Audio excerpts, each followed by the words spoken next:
Hey guys, it's M4J here and welcome back to the M4J network here on OpenTTD. Today we are rebuilding the Gardcity South Eastern main line between Hartberg right here and Tuningley Estelle down towards the south of the map. I was trying to remember the exact geographical location of Tuningley. It's not near the coast, that's for sure. It's about level with where Drentborn is. For those of you that know where Drentborn is, you'll now know where Tuningley is, because they're basically Tuningley is just west of Drentborn. You can tell I've not made videos for a while, can't you? Because my improv skills are completely out the window. Excuse me for clearing my throat constantly as well. Like I said last episode, I'm basically blitzing through a load of voiceovers at once so that I can get all these videos done and ready for the next few weeks, so that I won't have to worry about missing any more uploads. As I said last episode, I'm feeling a lot better now. My voice and my throat is still something that I'm kind of wary of, but all the other symptoms have pretty much gone away now, so it's all good news. Right, between last episode and this episode, with a bit of luck, the first Patreon-only episode will have gone up, so those of you who are able to access that would have seen it. Hopefully you guys would have enjoyed it too. It's a little bit different, it's a little bit something new and exciting. But also has that little essence of classic M4J thrown in for good measure too. Right, let's talk about what's going on. Well, actually no, before I do that, there is something else. Some eagle-eyed viewers might have noticed something for the last few episodes. In fact, a lot of the episodes recently that are time-lapse, whether it's in this series or Global Ventures or any other series where I have sped up footage, you'll have noticed something. The videos are all pretty much the same length. They're all around 22 minutes long. This is deliberate. Basically, when I used to edit my videos on Sony Studio, I could only speed up the footage as much as it would allow. And then eventually you would get to a point where it says, it can't speed it up anymore. And that would be the length of the video, however fast I could get it. Or sometimes if there wasn't quite enough footage, it would be to the nearest 20, 25 minutes, 30 minutes, whatever it might be. Sometimes I timed it to the voiceover as well. So if my voiceover went on for a little bit longer, I would adjust the footage accordingly. But now I edit all my videos on Premiere, I can actually choose how long I want each episode to be.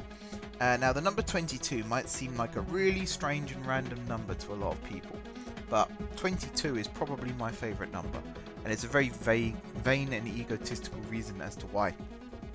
Basically, my birthday was on the 22nd, well is, I should say, it's not was, my birthday still is, on the 22nd of January, and therefore, excuse me, therefore 22 is probably my favourite number. It's my birthday.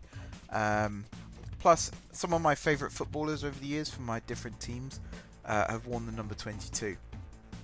So it always made sense to me if ever I became a professional footballer, I would wear the number 22, because it's a very unorthodox number. You don't see many.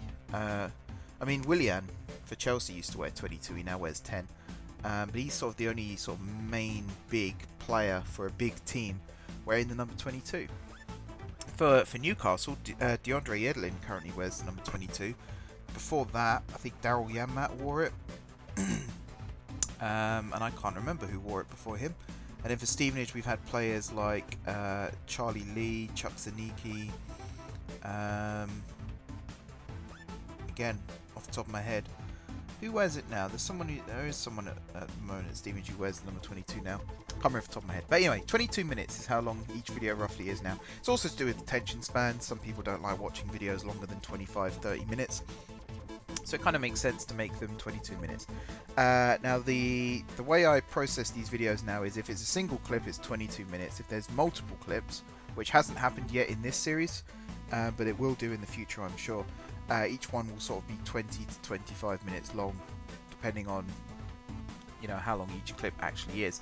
To put it in perspective, when I record these time lapses, I normally record for somewhere between an hour and 2 hours, and then speed it up to fit 22 to 44, sometimes even 50 minutes.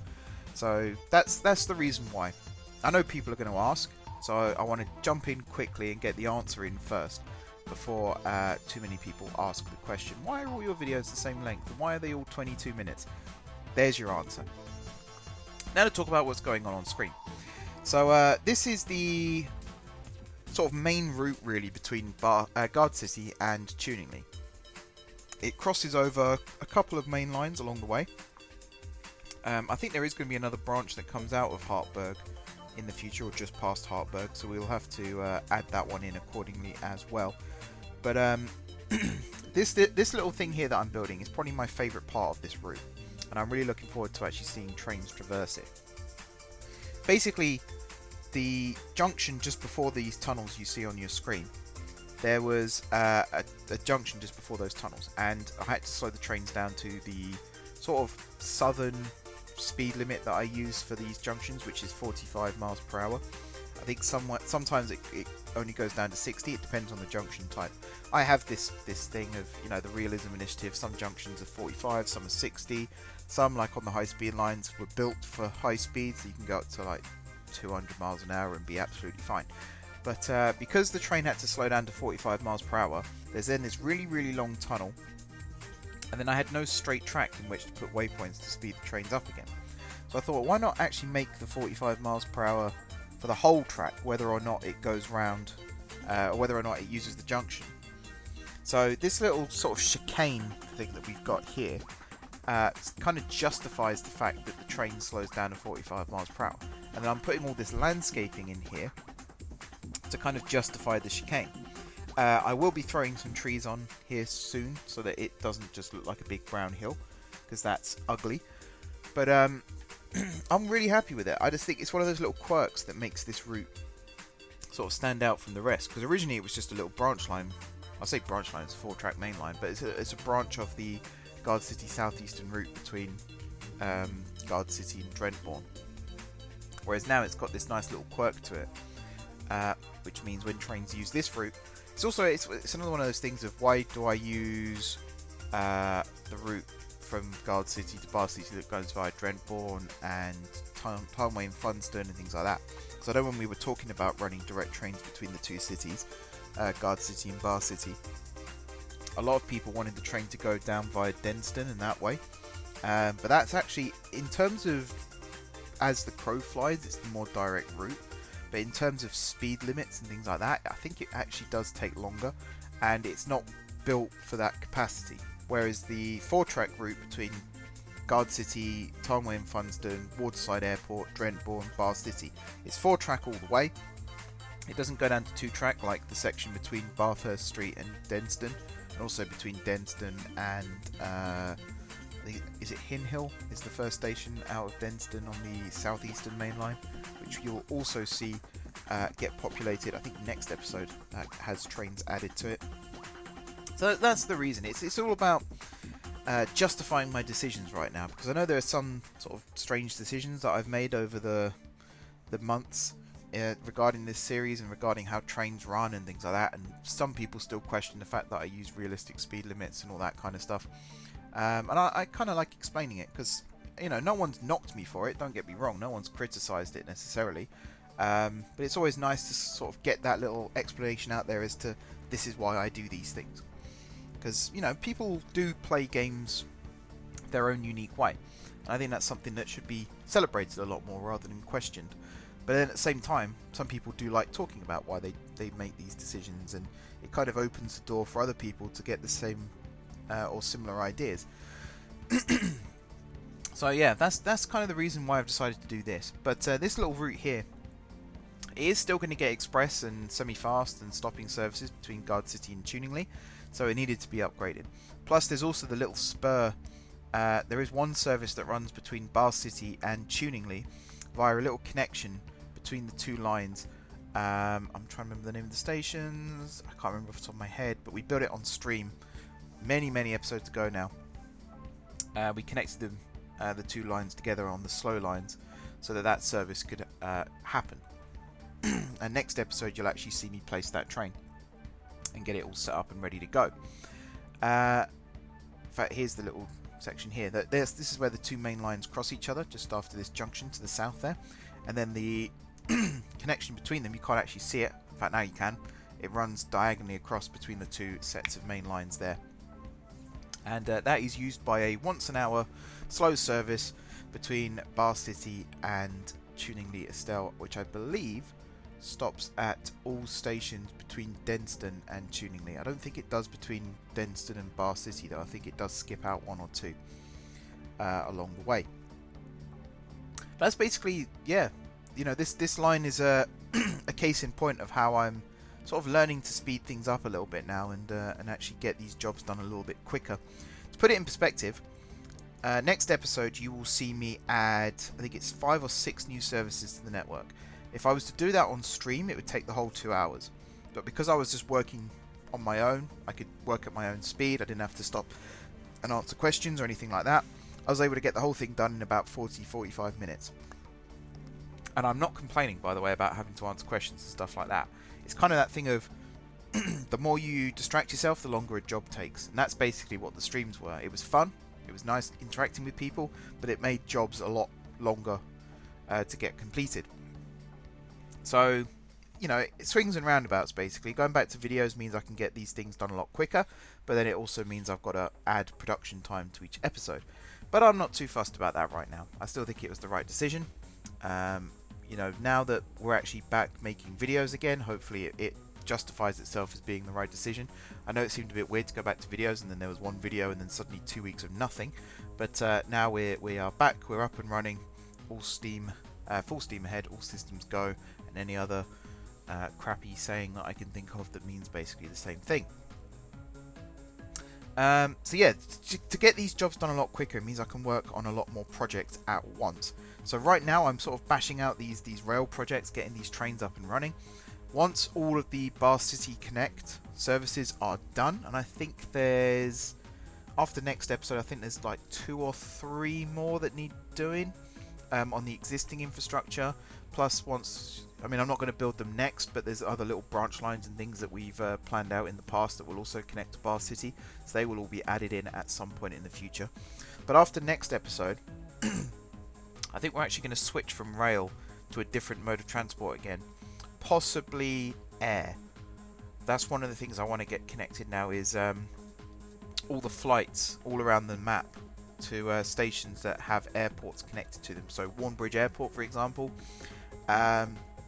Great Winfield Airport, Rinston Airport, Punfingford Airport, all the Gardcity airports there, plus the Tuningley Airport down in Gardcity, which now has trains running through it. Fort Bredborough Celestial Airport. There's another one, I think, just to the north of Gardcity. There's one out to the west as well, which isn't connected yet. There's no trains running there, so we won't be connecting flights there just yet. And I don't think we yet have trains running to Kidlinghatton Parkway, so I don't think we'll be getting that one running either. But just getting all these flights done, and also working with ships as well, and starting the water taxis and the water buses around Gardcity and also Gardcity. And again, it goes back to kind of the franchise thing that I was talking about last episode, of now that we've got the rail franchises established and people are starting to claim them, I want to kind of show off what other franchise options there are, because I know that not everyone likes railways. Some people would want to run, for example, a trucking company, or air logistics, or, you know, even just run an airline, passenger based only. It doesn't have to be cargo as well, it can be passengers only if that's what you want. You know, there's a lot of options that are actually available to people if they so choose. So I kind of want to showcase all of them over the next sort of few weeks to months, and give you a good taste as to what's on offer. Plus the idea of how the franchising works will evolve over the next few weeks. People, I'm sure, will leave suggestions, which I'm hoping you do actually, because I want to get feedback on what appeals to you and what doesn't appeal to you. Even if you aren't necessarily thinking of claiming a franchise or becoming a patron, just what sort of things would appeal to you anyway. Because I feel like I'm not marketing it very well, and that's one of the big problems. Plus, particularly in the current climate, I totally understand the fact that people might not be wanting to commit to, you know, support a random person on Patreon, and that's totally fine. But I still want the infrastructure and the ideas in place, because hopefully this thing that's going on at the moment won't last forever, and eventually we'll come out of it and, you know, move on from it. Fingers crossed. But I don't want to really dwell on that and talk about that too much. because it is a horrible thing that's going on, but at the same time, you know, there are positives to be found from it if you look hard enough. And you know, it's one of these things. Again, you got to be careful, because, you know, I don't want to trivialize it in any way, shape or form, but at the same time I also don't want to be a victim to it, you know. Anyway, I'm going to dig myself out of my hole, and then I'm going to tell you what you're seeing now on screen. So it's speed limit time. So from Hartberg down to Tuningley, we got the slow lines, we got the fast lines, and you'll see me now putting in all the stations and all the waypoints, and then adding in the speed limits. Now this is sort of the defining factor in how good and how quick and efficient I am at actually filling these in now, because rebuilding the line, there wasn't much that needed rebuilding, to be fair, but placing waypoints, renaming waypoints, stuff like that, there was quite a lot that needed to be done. It was a little bit finicky here and there, but to actually get all that done and then go on to Google Sheets here and put all the speed limits in and get it done within sort of 40 to 50 minutes, that's pretty good going, all things considered. Excuse me, all things considered. And now I'm getting a lot quicker at adding trains as well. Got the system in place now of copying and pasting from previous services and then amending it as necessary. You know, you end up with a very good, slick system, and it means I can get a lot of stuff done very, very quickly. Which means, as I said, I've got time to do other things afterwards, like building more airports, connecting up more bus lines, tram lines, boats, you know, ships, wherever it might be. So there's plenty more that needs to be done in in the network. I've got something right stuck in the back of my throat right now, so I'm going to wrap up my speaking. I'm going to let the music take over. Excuse me. Anyone wearing headphones right now, I do apologise. I'm sure you don't want me clearing my throat in your ear. Hopefully, a couple of episodes time, I'll have my normal voice back, and normal service will resume. But yeah, I'm going to wrap up here, let the music take over. I've still got many more episodes to record voiceovers for after this, to be fair, so I'm going to go ahead and do that. So thank you very much, everybody, for watching. Don't forget to hit the like button if you enjoyed the video, and of course if you're enjoying the series. Drop some comments down below with ideas for future episodes. Also feedback for the Patreon and the franchise awards, if you have ideas for that. Please do leave suggestions. Even if you think it might not be the best idea in the world, it might spawn another idea that turns out to be a very good idea. So as I said, even if you're not directly thinking of becoming a patron right now, any advice or any support or any ideas that you might have are still very much welcome, because chances are it'll be very good advice and will be very well appreciated. So please do that. Likewise, if you've got any images or videos of either your own networks or the M4J network that you've downloaded and amended, feel free to post them on my Discord. If for whatever reason the file size is too big for Discord, fear not, you can post it on my Reddit community. And yeah, like I said, please do post on there as well, because I like seeing what people are coming up with and what ideas people have. In the meantime though, and until next time, thank you very much for watching once again. Enjoy the time lapse, enjoy the music, and until next time, I will see you soon.